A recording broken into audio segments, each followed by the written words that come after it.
Fascism ఎలా మొదలవుతుందో Bertrand Russell ఒకసారి చెప్పాడు. ఫాసిజం ఎలా మొదలవుతుందంటే మొదట వాళ్ళు మూర్ఖులనందరినీ తమ వద్దకు చేర్చుకుంటారు. ఆ తర్వాత విమర్శించే మేధావులను కండబలంతోనో లేదా అధికార బలంతోనో అణగదొక్కుతారు. బెర్ట్రాండ్ రసల్ చెప్పిన మాట ఇది. ఉట్టి అణగదొక్కటమే కాదు, మనం దేశంలో ఏం చూస్తున్నాము, అసలు మొత్తమే లేకుండా చంపేస్తున్నారు, మనం చూస్తున్నాము. చాలా కేసులు అట్లా జరుగుతున్నాయి.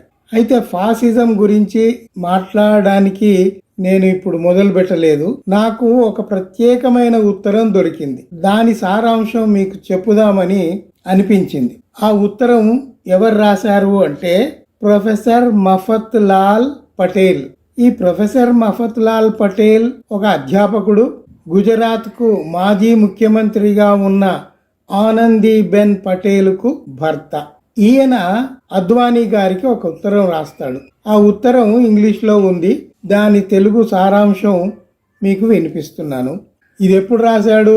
అద్వానీ రథయాత్ర చేసి మహోద్ధృతంగా ఆయనకు ఇక ఎదురు లేదు అన్న పరిస్థితిలో ఉన్నప్పుడు, అయ్యా అద్వానీ గారు కొంచెం నా విషయం పట్టించుకోండి అని ఈ మఫత్లాల్ పటేల్ అద్వానీ గారికి ఉత్తరం ఈ విధంగా రాశాడు. ఎవరి గురించి రాశాడు? తన భార్య గురించే రాశాడు. తన భార్య ఎవరు? ఆనందీబెన్ పటేల్. నరేంద్ర మోడీ గుజరాత్ కు ముఖ్యమంత్రిగా ఉన్నప్పుడు ఆ మంత్రివర్గంలో ఈమె ఒక మంత్రిగా ఉన్నారు. అయితే ఆ విషయాలు అన్ని ఈ ఉత్తరంలో ఉన్నాయి. ఇక్కడ మీరు ఒకటి గమనించాలి. ఉత్తరంలో ఉన్న వాక్యాలలో ఉన్న విషయం ఎట్లాగూ గ్రహిస్తారు, ఆ వాక్యాల మధ్య వాక్యాల వెనక ఉన్న అంతరార్థం కూడా మీరు గ్రహించాలని నేను కోరుతున్నాను. ఆయన ఉత్తరం ఇలా మొదలు పెట్టాడు, వినండి. గౌరవనీయులైన అద్వానీ గారికి నమస్కారం. నేను, నా కుటుంబం ముందు నుండి మీకు తెలుసు. నా భార్య ఆనందీబెన్ అత్యాశ గల మహిళ. ఆమె కూడా మీకు తెలుసు. నా భార్య తన రాజకీయ కార్యక్రమాలు మీ సూచనల మేరకు నిర్వహించుకోవాలని నేను కోరుకుంటున్నాను. కానీ ఆమెతో నా సంబంధాలు దూరమైపోయాయి. సంప్రదించటానికి చాలా సార్లు ప్రయత్నించి విఫలమయ్యాను. అందువల్ల నేను నా కుటుంబంతో ప్రశాంతంగా బతకలేకపోతున్నాను. ఈ సమస్యకు పరిష్కారం దొరకకపోతే నేను చివరకు ఒక తీవ్రమైన నిర్ణయం తీసుకోవాల్సి వస్తుంది. శ్రీమాన్ నరేంద్ర మోడీ గారి గురించి మీకు తెలుసు. గొప్ప భవిష్యత్తు గల రాజకీయ నాయకుడని అందరూ అనుకుంటారు కదా. మరి ఆయనే నా కుటుంబ నాశనానికి కారకులయ్యారు. గత 2.5 ఏళ్లుగా నా భార్య నాతో ఒక్క మాట కూడా మాట్లాడలేదు. నా భార్య నాతో విడిపోయే విధంగా చేసింది శ్రీమాన్ నరేంద్ర మోడీ గారే. అతని వల్లే మా కుటుంబం ముక్కలయ్యింది. నేను మానసికంగా చాలా దెబ్బతిన్నాను.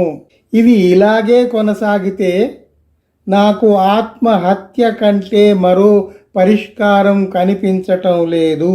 అదే గనక జరిగితే బాధ్యత నాది కాదు. నేను చెప్పినవి చెప్పలేనివి నా బాధ మొత్తం మీకు అర్థమై ఉంటుంది. వెంటనే చొరవ తీసుకుని పరిస్థితిని చక్కబరుస్తారని ఆశిస్తున్నాను. ఇట్లు మఫత్ లాల్ పటేల్, ఆనందీబెన్ పటేల్ భర్త. నరేంద్ర మోడీ గుజరాత్ ముఖ్యమంత్రిగా ఉన్నప్పుడు ఆయన మంత్రివర్గంలో ఆనందీబెన్ పటేల్ మంత్రిగా ఉన్నారు. నరేంద్ర మోడీ ఢిల్లీకి ప్రైమ్ మినిస్టర్గా మారినప్పుడు ఈమె గుజరాత్కు ముఖ్యమంత్రి అయ్యారు. ఇవన్నీ చాలా విషయాలు మీకు తెలిసినవే. అయితే ఇక్కడ ఆమె భర్త స్వయంగా అద్వానీకి ఉత్తరం రాస్తూ ఎంత ప్రాధేయపడ్డాడు అనేది ఈ ఉత్తరంలో ఉంది. ఇప్పుడు మనకు మొదటి నుండి ఆయన ప్రైమ్ మినిస్టర్గా పదవీ బాధ్యతలు స్వీకరించినప్పటి నుండి ఆయన యొక్క నైతికత ఏ పాటిది అనేది ఈ దేశ ప్రజలకు తెలుస్తూనే ఉంది. కట్టుకున్న భార్యను చూసుకోలేనివాడు ఈ దేశాన్ని చూసుకుంటాడని మరి ఈ దేశ ప్రజలు ఎందుకు అనుకున్నారో నాకైతే అర్థం కాదు. అందువల్ల తప్పు ఆయనది అని నేను అనటం లేదు. బాధ్యత తెలియని, నైతికత లేని, చదువు రాని ఒక వ్యక్తిని ప్రధానమంత్రి స్థానంలో కూర్చోబెట్టిన ఈ దేశ ప్రజలదే పూర్తి తప్పు, వారిదే పూర్తి బాధ్యత. ఎందుకంటే మీరు చూడండి, ఇప్పటి వరకు ఒక్క ప్రెస్ కాన్ఫరెన్స్ లేదు, అంతర్జాతీయ అంశాల మీద ఏమన్నా ప్రకటనలు చేస్తున్నది లేదు. అక్కడేమో దేశాల మధ్య యుద్ధాలు జరుగుతున్నాయి. మరి మనది ప్రపంచంలో ఒక ముఖ్యమైన దేశం, దాని ప్రభావం మన దేశం మీద, మన ప్రజల మీద కూడా ఉంటుంది. అందువల్ల ప్రధానిగా చొరవ తీసుకుని మాట్లాడాలా వద్దా? మాట్లాడలేదు. నిరసించాల్సిన విషయాలు నిరసించాలా వద్దా? నిరసించలేదు, ఖండించలేదు. అయితే అంతర్జాతీయ దేశ నాయకులు కనబడినప్పుడు ఎదురెదురుగా పోయి వాళ్లను బలవంతంగా కౌగలించుకుని ఇహిహి ఇహిహి అని పెద్ద పెద్దగా నవ్వుతూ కనిపిస్తుంటాడు మోడీజీ. వాటిని తీసుకొచ్చి ఇక్కడ ఈ దేశ ప్రజలకు చూపెట్టి ఏదో అంతర్జాతీయ సమస్యల మీద మన ప్రధాని అక్కడ పాల్గొని పరిష్కరిస్తున్నాడు, అందుకే ఆయన విశ్వగురువయ్యాడు అని ఇక్కడ ఈ జర్నలిస్టులు, మన ఛానళ్ళు డబ్బా కొడుతూ ఉంటాయి. ఇప్పుడు ఆ పార్టీకి, ఆ ప్రభుత్వానికి, ఆ ప్రభుత్వంలో ఉన్న పెద్ద నేతలకు ఎవ్వరికీ సిగ్గు లేదు అని అనుకుందాం. కనీసం నైతిక బాధ్యత గల జర్నలిస్టులు అయినా కొంతమంది అసలు విషయాలు చెప్పాలి కదా. ఇప్పుడు ఎంత అమ్ముడైపోతే మాత్రం ఇంత దిగజారి ప్రవర్తించాలా జర్నలిస్టులు? వాళ్లకు బాధ్యత లేదా? దేశ ప్రజలకు వాస్తవాలు తెలియజేయాల్సిన బాధ్యత వాళ్ళకి ఏమాత్రం లేదా? మనకు ఇవి ప్రశ్నలు. ఈ ప్రశ్న, ఈ ఉత్తరం ఎందుకు వచ్చింది అంటే, అసలు ఈ మధ్యకాలంలో మోడీ యొక్క అక్రమ సంబంధాల గురించి సోషల్ మీడియాలో విపరీతంగా విషయాలు బయటకు వస్తున్నాయి. అసలు అక్కడ ఎప్స్టీన్ ఫైల్స్లో ఈయన పేరు, ఈయన సహచరుల పేరు ఉన్నదని తెలియగానే పార్లమెంటు మెంబర్లందరూ పార్లమెంటులో ప్రస్తావించగానే అక్కడి నుంచి పార్లమెంట్లో ఉండకుండా పారిపోవటం ప్రధాని యొక్క లక్షణం అయిపోయింది.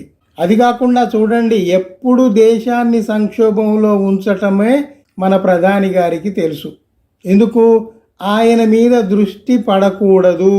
ఇప్పుడు ఎపిస్టీన్ ఫైల్ అని, అక్రమ సంబంధాలని, ఇగో ఇట్లాంటి ఉత్తరాలన్నీ బయటికి వస్తాయో ఏమో అని పెట్రోల్ దొరకకుండా, గ్యాస్ దొరకకుండా ఈ దేశ ప్రజల్ని నానా ఇబ్బందుల పాలు చేస్తున్నాడు కదా. ప్రతిసారి ఏదో ఒక సమస్య సృష్టిస్తాడు. నోట్ల రద్దు అన్నాడు, అప్పుడు ఎంతమంది క్యూలల్లో నిలబడి చచ్చిపోయారో మనకు తెలుసు. ఇప్పుడు గ్యాస్ కోసం క్యూలల్లో నిలబడి ఎంతమంది చచ్చిపోతున్నారో కూడా మనం చూస్తున్నాము. పెట్రోల్కి ఎంత ఇబ్బంది పడుతున్నారో చూస్తున్నాము.